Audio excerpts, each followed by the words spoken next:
Hello po. Ma'am, hindi po ba bag niyo po ito? Naiwan niyo po kasi sa bus kanina. Oo, yan pala yung naiwan ko kanina. Sabi ko na nga, be. Halika muna dito, pumasok ka muna.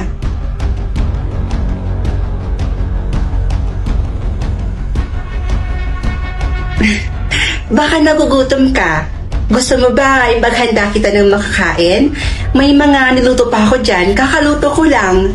Ay, huwag na po kayong mag-abala, ma'am. Okay lang po ako. Hindi naman po ako nagugutom. Alam mo, ang swerte ko. Napakapalad kong tao dahil ikaw ang nakakita ng bag ko na yan. Alam mo, wala talaga akong masasabi sa'yo, kundi ang bait-bait mo. Sa totoo po niyan, ma'am, tinuruan po talaga kasi kami ng mga magulang po namin na kapag hindi po sa amin yung bagay, ipabalik po namin ito sa totoong may-ari. Ang swerte talaga ng mga magulang nyo sa inyo. Ako naman, yung mga anak ko, nasa abroad na sila lahat. Kaya madalas, nalulungkot ako dito. Huwag po kayo mag-aalala, ma'am. Kapag hindi po ako busy, bibisita po ako dito sa inyo. Malapit naman po yung bahay namin dito eh. Talaga ba? Last week, nawala si Agatha. Tapos kahapon si Joyce. Hindi ka ba nagtataka, Karen, kung bakit isa-isa tayong nawawala? Simula nung makilala mo yung Lucy na yan, yung bago mong best friend, siguro na-obsess na talaga sa'yo yung babaeng yan. Ayaw nila siguro may ibang umaligid sa'yo, kaya isa-isa na tayong tinutsugi. Sana ma-realize mo yun, Karen. Oy, bes ha, sumusobra ka na. Pagbibintang na yung ginagawa mo, nananahimik naman si Ma'am Lucy. Isa pa, ang bait kaya ng taong yun. Kaya hindi niya talaga deserve tong pagbibintang na to. Oh, dito na pala. Bes, ibaba mo na ako dyan. Karen? Kanina pa kita hinihintay. Alam mo, ipinagluto kita ng paborito mong ulam. Kapag ako na ang nawala, yun na yung sign na totoo lahat ng sinasabi ko sa'yo. Alis na ako.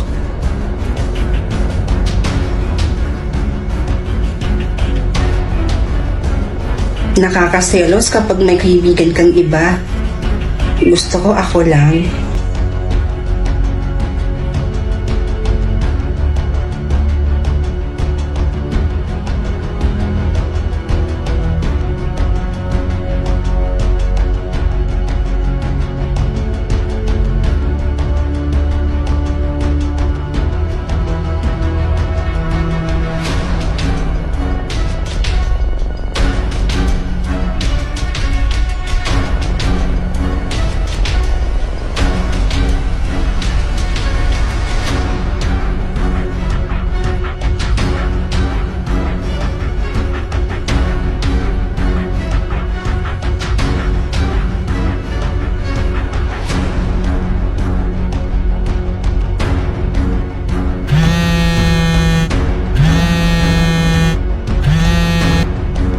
Hello po, tita? Si Pia ho? Actually, tita, kanina ko pa po siya gustong tawagan. Kaya lang, wala pong sumasagot sa cellphone niya. Ang akala ko ho, nandyan lang po siya sa inyo, busy. Magkasama nga po kami ni Pia, pero nung isang araw pa po, nung nagpahatid po ako sa kanya.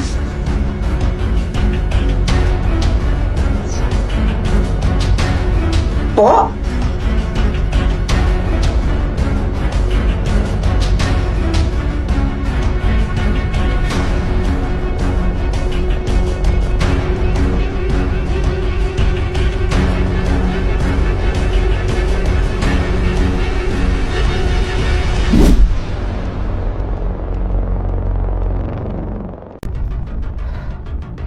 Sana kulay puti yung mapunta sa akin. Please, ibigay mo na sa akin yung kulay puti. Ha? Kulay red? Ano kaya meron sa kulay red? Bahala na nga. Maalis na po ako. Papasok na po ako sa Ay, school. Diyos ko!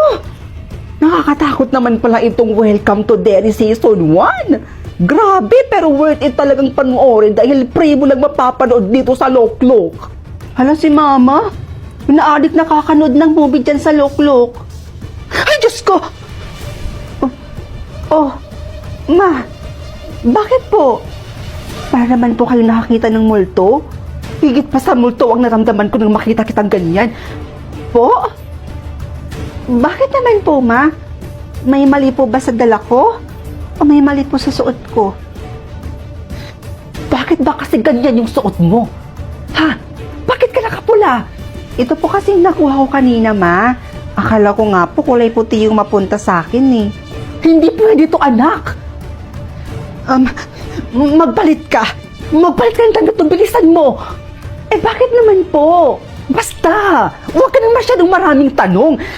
Eto kulay puti. Magpalit ka doon, palitan mo yung suot mo, bilisan mo. Bilisan mo doon, bilisan mo na. O sige po, Ma. Sandali lang po. O, Ma. Okay na po ba to? Nagsuot na rin po pala ako ng ID. Ayan, anak. Okay na yan. Tandaan mo, anak, ha? Walang dapat makaalam na kulay red ang nakuha mo. Naiintindihan mo ba ako? Opo, Ma. Naiintindihan ko. O siya, maalis na po ako. Baka malate na po kasi ako eh. Anong oras na rin po kasi? Baka matraffic pa po ako. O sige, anak. Basta mag-iingat ka. Opo, Ma. Bes? Hala, kulay puti rin pala yung nakuha mo? Ikaw din? Parehas pala tayo. Kaya nga eh. Buti na lang talaga at kulay puti din yung napunta sa'yo. Ha? Nandyan yung mga grupo ng kulay pula? Ha? Bes, wag na wag kang titingin sa likod mo, ha? Nandyan kasi yung mga grupo ng kulay pula. Halika na. Umalis na tayo dito. Bes, bakit pala? Ano pala meron sa kulay pula? Mamaya ka na magtanong, pwede? Tara na, umalis na tayo. Bilisan mo na. O siya, sige, tara. Halika na. Hindi ko talaga maintindihan. Bakit tila lahat ng tao takot na takot sa kulay pula? Ano ba talagang meron sa kulay pula na yan? Ano ang kwento sa likod ng kulay pula? Okay class, titingnan ko lahat ng kulay ninyo ngayong araw. Dapat, lahat kayo naaangkop sa kulay. Titiyakin kong walang makakapagsinungaling sa akin. Dahil alam ko kung sino yung mga nagsisinungaling at kung sino yung mga nagpapanggap lang. Bes? Oh, saan ka pupunta? Mag-CR lang ako saglit, Bes. Saglit lang ako, babalik din ako kaagad. Mag-CR? Sure ka? Pero bakit lahat ng gamit mo dala mo? Kasi, Bes, hindi kasi talaga ako nakakaalis hanggat hindi ko dala-dala yung mga gamit ko, lalo-lalo na tong bag ko. Ganun ba? Kaya, sige na, Bes, ha? Ihing-ihi na kasi ako eh.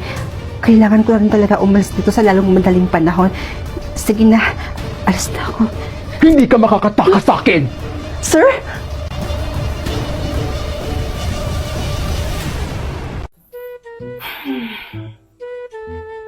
Hi, Beshi kong OA. I'm here na naman. Hi, Besh. Tuloy ka. Ano yan? Ano ini-scroll mo dyan? Wala, Besh. May hinahanap lang akong ano. Na ano?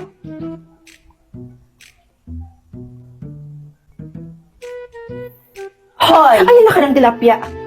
Besh naman! Hindi naman ako bingi, oh. O, Enito, ba't ka naninigaw? Eh, binibitin mo ako sa sagot mo sa tanong ko eh. Ang sabi ko, ano nga ba yung inaalongkat mo dyan sa cellphone mo? Mahirap bang sagutin yun? Hay nako, basta, sa akin na yon. Hay nako, Baring, sabihin mo na kasi sa akin kung ano nga ba yon, kung ano yung hinahanap mo. Malay mo, matulungan pa kita dyan. Ay, oo nga no. Feel ko matutulungan mo talaga ako sa hinahanap ko. Ba't di ko naisip yun? Sus, wala ka naman kasing isip, girl. Krung-krung ka, huwag kang assuming dyan. Ay, grabe Grabe ka. Kaibigan mo ba talaga ako, ha? Siyempre, joke lang. Ano ba kasi yon? Ano ba kasi yung hinahanap mo dyan sa cellphone mo? Kanina ka pa kasing scroll ng scroll dyan eh. Ay nako, besh, ganito kasi yan. Kilala mo naman si Marvin, diba? Yung classmate nating transferee. Ano kasi, bala kong magpapansin sa kanya, ganon. And bala ko din siyang bilhan ng lotion, like ibibigay ko sa kanya, ganon. Alam mo yun, kasi si Patricia, yung isang babaeng nating classmate, lagi kasi doon humihingi si Marvin ng lotion. Ay, ito naman Patricia, todo harot sa kanya. Nakakainis, no? Ay, di naman siya kagandahan. Asus! Nagsiselos ang best friend ko. Ang tanong, may karapatan ka ba? Besh? Alam mo, about sa lotion na yan, marami akong alam dyan. Alam mo, i-search mo sa TikTok yung yung trending ngayon na body lotion, yung Ishin. Ishin. I-search mo yung Ishin body lotion. Naku, besh, sobrang bongga ng lotion na yan. Ishin? Teka, parang familiar sa akin yung pangalan ng brand ng lotion na yan, Ishin. Teka lang, Besh, eto ba yun? Yes! Tama! Yan yung sinasabi ko sa yung body lotion, Besh, na talagang trending ngayon sa TikTok. Alam mo ba, yung body lotion na yan, talagang lakas maka-whitening. At hindi lang yun, talagang lakas maka-glowing din ng ating skin at hindi nag-iiwan ng white cast yan. Talagang bongga talaga yung body lotion na yan, sinasabi ko sa'yo. Ay, we? Talaga ba? Masubukan nga.